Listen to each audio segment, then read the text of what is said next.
Rice ఇలా ఒక layer అంతా వేసేసుకున్నాక కొద్దిగా కొత్తిమీర పుదీనా వేసుకోవాలండి. పైన కొద్దిగా జీడిపప్పు వేసుకోవాలి.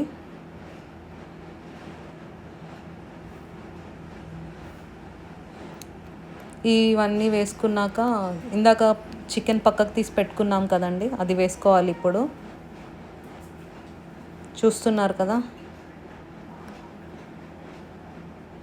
మిగిలిన చికెన్ అంతా ఇప్పుడు పైన వేసేసుకోండి. ఇలా వేయటం వల్ల స్పైస్ మొత్తం రైస్కి పడుతుంది. మొత్తం ఇలా లేయర్ లాగా స్ప్రెడ్ చేసుకోవాలండి.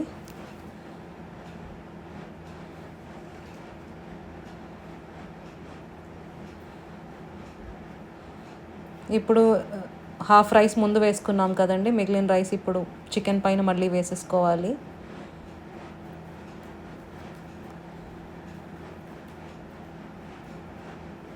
చాలా బాగుంటుందండి టేస్ట్, చాలా సింపుల్గా కూడా అయిపోతుంది.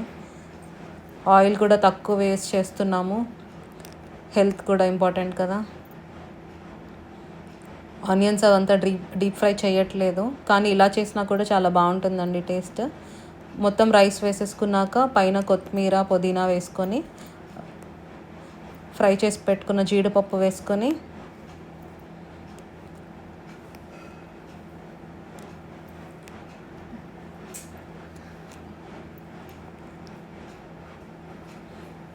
లాస్ట్లో కొద్దిగా నెయ్యి వేసుకోవాలండి. నెయ్యి వేయటం వల్ల బిర్యానీకి ఎక్స్ట్రా టేస్ట్ వస్తుంది.